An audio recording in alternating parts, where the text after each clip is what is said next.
Hey everybody, my name's Andy Hahn. Welcome back to the channel. This is a midweek video. I don't do a lot of these anymore, but I would like to do some more of them going forward. I'm in my office, pardon the mess, and I'm here to talk about a question that I get a lot, and that is, should I have a running shoe rotation? I think the answer is very much yes.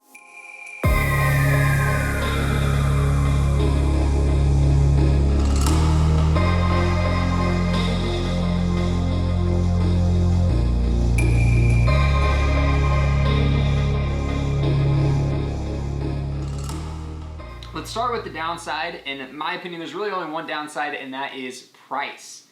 Running shoes can be expensive. Now if you are good with having like last year's model and that sort of stuff, which I try to do a lot, the price comes down considerably, but I think the benefits kind of vastly outweigh the price, and let's talk about those benefits. Number one is there are actually published peer-reviewed studies.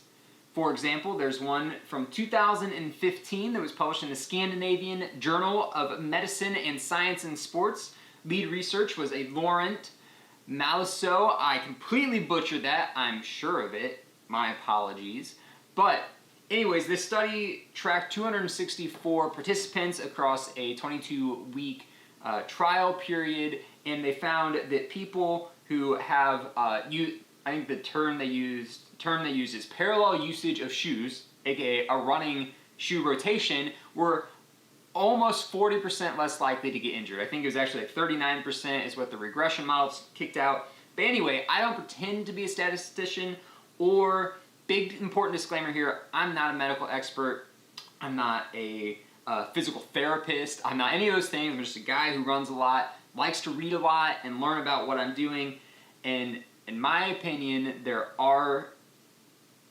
is evidence out there that having a running shoe rotation is beneficial to your long-term running health.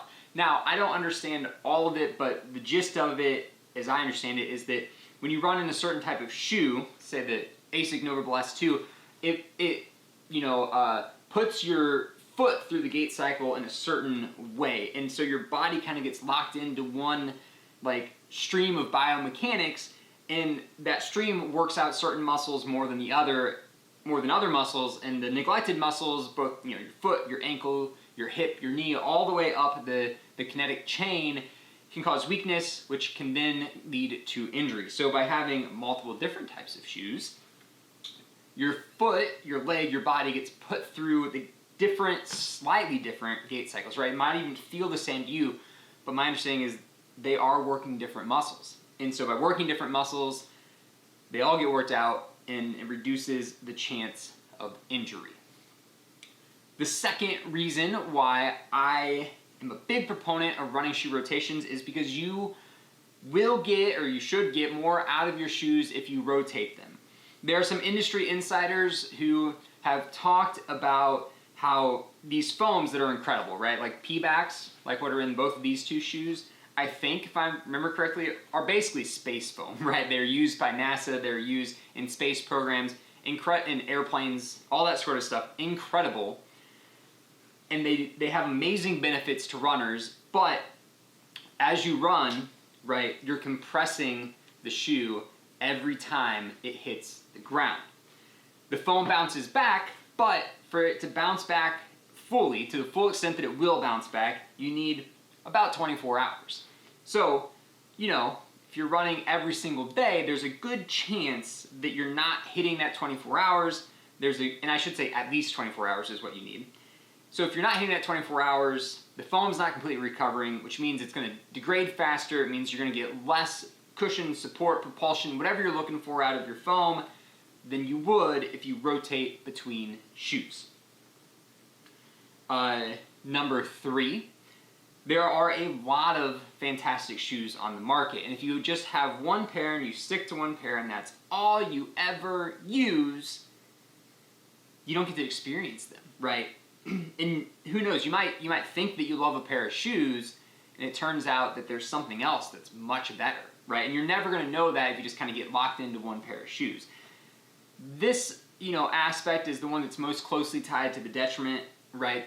to try a different pair of shoes. You know, it's safe if you buy one. Like, I love the Asics Novablast, and if I just keep buying it, I know that I'm safe, and I know that I'm not wasting my money. If you buy different pairs of shoes, you might be wasting your money, because you might get 50 miles in, and they are just killing you, right? So, you know, such is life. I don't know what to say about that, right? Like, you might waste a little bit of money. No one wants to waste money. It happens sometimes. Okay, so those are, in my opinion, kind of the 3 biggest reasons to have a running shoe rotation. And then the follow-up question to that, should I have a running shoe rotation? When I say answer with yes, they say, okay, what is yours? And I have a very simple 3-shoe running rotation. A lot of, like, some people have, 9, 10, they are very dialed in on, like, I want this shoe for exactly these things. I kind of break my runs down into, like, 3, 4 categories. There's, like, the getting miles in, so slow, steady, just getting unstructured running days where you're just getting miles in, kind of going at whatever pace feels right for the day. Then I have my structured workouts, threshold, tempo, marathon efforts, intervals, that sort of stuff. And then I have my long runs, that's the 3rd bucket. And then I have race day. For me, 3 different types of shoes can really cover those 4 buckets. Starting with bucket number 1, the I just need to get miles in. I use the Asics Novablast 2. I've done a full review, I think, or an initial impressions on the Asics Novablast 2. You can go check that out. This is my 3rd pair of them. 3rd pair. And I just absolutely love them. The Novablast 3 is coming out soon. A lot of shoes were supposed to come out in June, but they all got kicked back. So I kind of got to the end of my shoe cycle. About 400 miles is what I put on the training shoes. The racing shoes different, but the training shoes.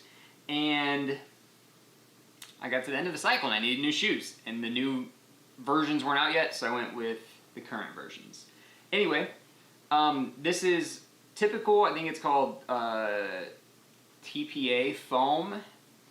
It's not P-backs, so it's not like the special foam, but it's just the basic foam. It's injected molded or blown molded into a specific geometric pattern, which kind of helps it act as a trampoline, energy absorption, and return. So it really uses kind of geometry to power the midsole. Good traction, pretty lightweight, not as light as these two, good breathability. Miles just feel great in this shoe. When the form's a little sloppy, when I'm not focusing on it, it's okay to hit the heel every now and then. The miles just turn right on through. Corresponding to my training week, this is typically Monday, Wednesday, Friday, Saturday. Now I know Friday, Saturday I'm violating the give it 24 hours rule, but not everyone can be perfect. So Monday, Wednesday, Friday, Saturday.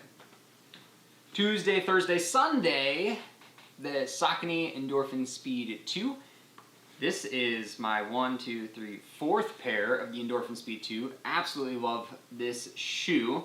This does have the P-backs foam. It has a TPU shank, I think. It has a plastic shank as opposed to carbon fiber, but it's got the P-backs foam, which, lightweight versus energy return versus cushion, fantastic. Keeps the shoe light. Pretty good tread pattern. They could do something a little bit better. I think version 3 is going to be a little bit better. Really breathable upper, good geometry to the sole, a nice rounded toe off. I like this a lot. So speed workouts, structured workouts, and long distance. Now some people, their long runs, they like to go with something like the Bondi from Clifton, or from Hoka, or the Clifton from Hoka, or they like to go with the Nike Invincible. And so kind of the heavier maximalist shoes, and I get that, right? Just you're looking for maximum cushioning on those long runs. For me, I found the weight of those shoes to be a big enough detriment versus the additional cushioning of the midsole that I will take the weight savings with still a really comfortable cushy midsole that has a little bit more energy return on my long runs. And that brings me to the last bucket, which is race day. This is the Nike Alphafly Next Percent. Race shoes are kind of different animals. They tend to have P-backs foam. They tend to have carbon fiber plates. This has the Nike AirPods. They will have like special uppers that don't last as long as your typical trainers. They are breathable, more breathable. Just fantastic racing shoes. I recently switched from the Vaporfly to the Alphafly. I'm looking forward. I haven't run a marathon yet in the Alphafly, so hopefully it goes well, but loving it so far. So that's kind of my running shoe rotation. Again, big caveat, I'm not an expert, medical, shoe, physical therapist or otherwise on these topics. This is just kind of my understanding. We could go a lot deeper. We could talk about a whole bunch of different types of shoes that I've tried or you've tried, all that sort of stuff. You know, just take my opinion for what you want, right? Like, if you find it helpful, great. If not, great. But I figured I'd just answer that question and talk about my shoe rotation, because I do get asked about it quite a bit. So the day that this drops, Thursday, is race day. I'm not really sure if I'm going to race in these, because it's a 5K with quite a few like twists and turns, and that's supposed to be one of the downsides of this, is it's not great in sharp corners. So I might pull out the Vaporflies with about 80 miles, that have about 80 miles on them, and run in those instead of the Alphafly for the 5K. But tomorrow's race day. It's supposed to be hot, like in the 90s. I have not yet decided whether I'm going to record while I run or go all out to try to push for a PB or PR. That'll be a game time decision. But nonetheless, the day this drops is race day. Hopefully, like, I might have a vlog, I might not, about the race. We'll see how it goes, see how I'm feeling. But after that, we will have the normal video on Saturday about week 3 of marathon training, and we're just going to keep rolling. So thanks so much for stopping in, listening. Hopefully this is helpful to you. If not, sorry. Thanks for watching anyway. Again, my name is Andy Hahn. If you like the channel, subscribe, leave a comment down below, hit that notification bell. I will answer as many comments as I can with as